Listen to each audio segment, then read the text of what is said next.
कांदे पोहे मराठी कथा. मीरा एक डॉक्टर होती. घरच्यांकडून लग्नाचे प्रयत्न युद्धपातळीवर सुरू होतेच. आता त्याला अजून जोर आला होता. इतका की आठवड्यात एकदा नाश्त्याला कांदे पोहे बनायची वेळ यायची तेव्हाही ते खाऊ वाटेनासे झाले. अर्थात मुलीला डॉक्टर केलं आहे म्हणजे मुलगाही सुशिक्षित हवाच होता आणि पत्रिका, संबंध वगैरे वगैरे फिल्टर पण होतेच. पण घराणेशाहीच्या या सर्व गोष्टींची कल्पना असल्याने मीराने स्वतःला कधीच कोणाकडे आकर्षित होऊ दिले नाही. कशाला उगाच त्या फंदात पडायचे आणि स्वतःला आणि दुसऱ्यालाही दुःख करायचे. ती बरी, तिचा अभ्यास बरा.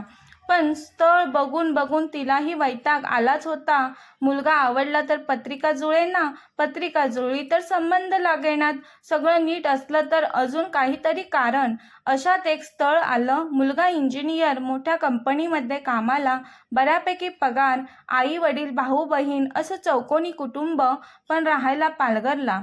पालघर म्हणजे तिने इंटर्नशिपच्या वेळी ऐकलेलं एक ठिकाण, तेही बऱ्याच जणांची पोस्टिंग तिकडच्या प्राथमिक आरोग्य केंद्रात झाली होती म्हणून.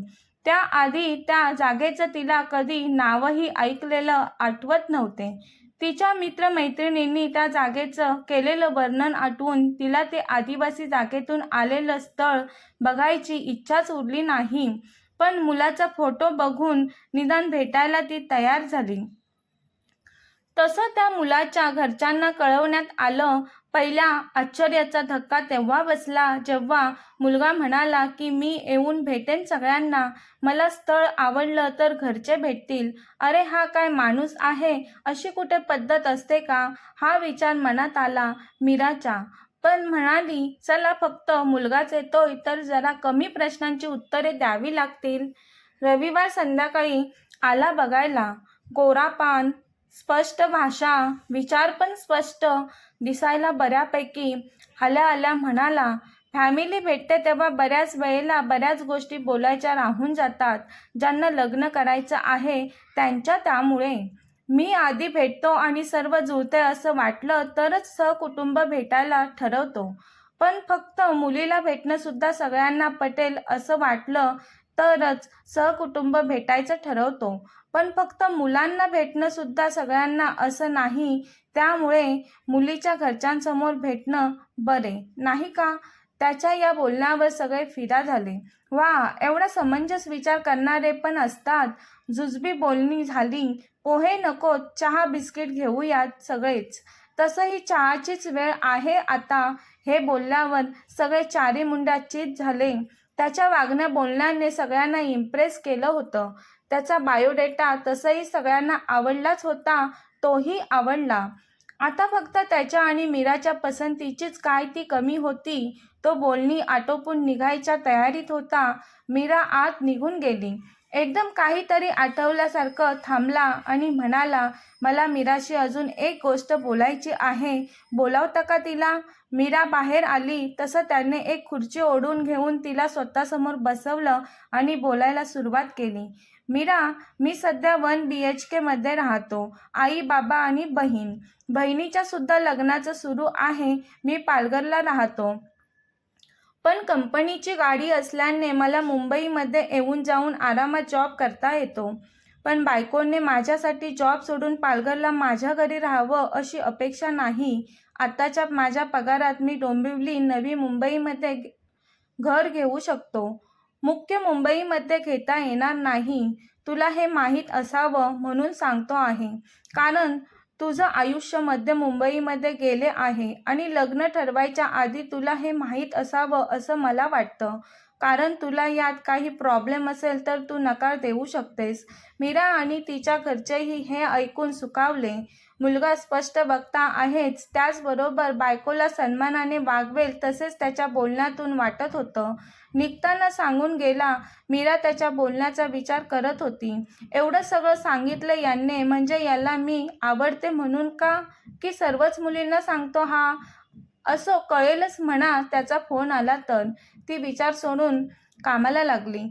दुसऱ्या दिवशी तिच्या बाबांना त्याचा फोन आला. त्याचा म्हणजे तो जो घरी आला होता विनय देशमुख, कांदे पोह्यांचा कार्यक्रम करू असा बेत ठरला.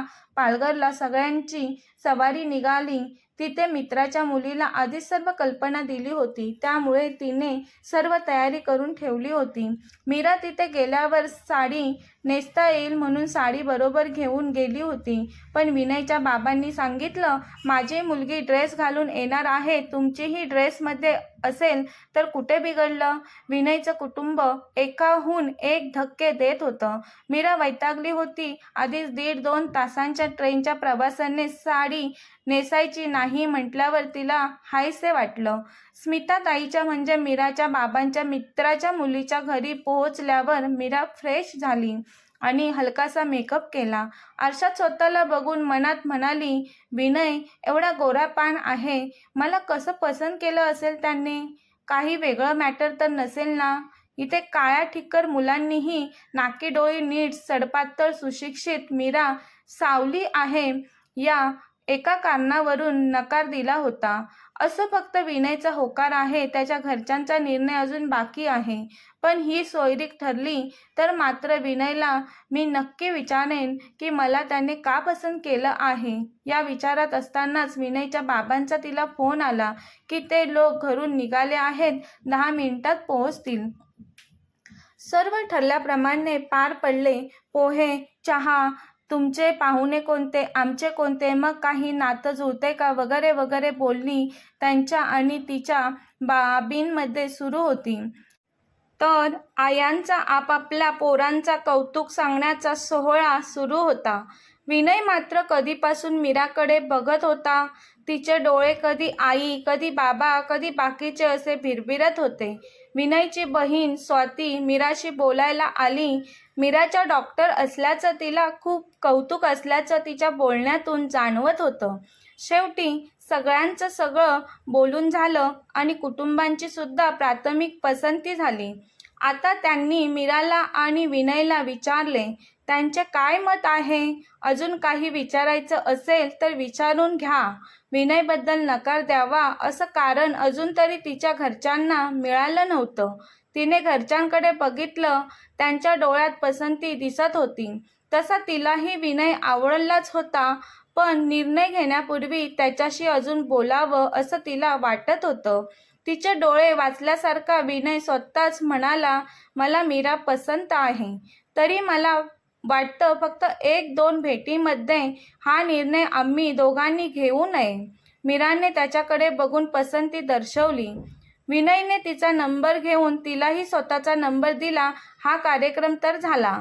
विनयच्या बाबांचे म्हणणे की तुम्ही पसंती झाल्यावर परत घर बघायला येणार, त्यापेक्षा आता आलाच आहात तर घरही बघून जा, म्हणजे मीराला सुद्धा घर बघता येईल. तसं विनय दुसरं घर घेणार आहे, पण तरीही हे घर त्याचं आणि त्याच्या होणाऱ्या बायकोचं असणार आहे. सगळ्यांना हा विचार पटला. साधारण दुपारचा 1 वाजत आला होता. 4 वाजायच्या दरम्यान त्यांच्या घरी जायचं असं ठरलं, म्हणजे 5:30ची डायरेक्ट ट्रेन पकडून मुंबईला जाता आलं असतं. स्मिताताईने जेवणाची तयारी केली होतीच. जेवण झालं. थोडा वेळ आराम करून सगळे विनयच्या घरी निघाले. तसं त्यांच्या वडिलांना कळवलं. बिल्डिंगजवळ पोहोचलो तोपर्यंत त्याचे वडील गेटमधून बाहेर आले. ते खालीच गार्डनमध्ये काही काम करत होते. मीराला त्यांनी गार्डन दाखवलं. विविध औषधी वनस्पती त्यांनी बिल्डिंगच्या आवारात लावल्या होत्या. आयुर्वेद आणि त्याविषयी त्यांची तळमळ बघून तिला बरं वाटलं. त्यांनी हाक मारली, विनू, अरे पाहुणे आले बघ, आईला सांग. त्यांची हाक ऐकून हाफ पॅन्ट घातलेला विनय बाल्कनीमध्ये आला आणि मीराला बघून तसाच आत पळाला. बिल्डिंगखाली त्याचे मित्र उभे होते. ते हसायला लागले. मीरासुद्धा हसू दाबत दुसरीकडे बघायला लागली. त्यांच्या घरी गेल्यावर ते नीटनेटकं मोजके सामान असलेलं प्रसन्न घर बघून खूप छान वाटले मीराला. विनय एव्हाना फुल पॅन्ट घालून स्वयंपाकघरातून पाणी घेऊन आला. त्याची आणि मीराची नजर झाली आणि मगाशी बाल्कनीमधला प्रसंग आठवून तिला खुदकन हसू आलं. त्याचे वडील तोपर्यंत गार्डनमधून गुलाबाची फुलं घेऊन आले. त्यातलं एक टवटवीत फूल मीराला दिलं. तिनं ते घेतलं आणि विनयने तिच्याकडे बघून एक गोड स्माईल दिलं, जणू त्यानेच ते वडिलांना तिला द्यायला सांगितले होतं. तिला त्याच्या नजरेतून खूप काही कळत होतं. त्याने तिला कधीच पसंत केलं होतं. वेळ मागितला होता तो फक्त तिच्या मनाची चलबिचल ओळखूनच. एका बाजूला टीव्ही सुरू होता. टीव्ही बघताना तिचं लक्ष आरशाकडे गेलं. विनय कधीपासून तिच्याकडेच बघत होता. तिला खूप लाजल्यासारखं होत होतं. हे सर्वच खूप नवीन होतं तिच्यासाठी. आतापर्यंत मेडिकल कॉलेज, त्यानंतर हॉस्पिटलमध्ये जॉब, या सगळ्यात आपल्या तारुण्यसुलभ भावना विसरल्यासारख्या झाल्या होत्या. त्या विनयच्या त्या नजरेने प्रफुल्लित झालेला तिला जाणवू लागला.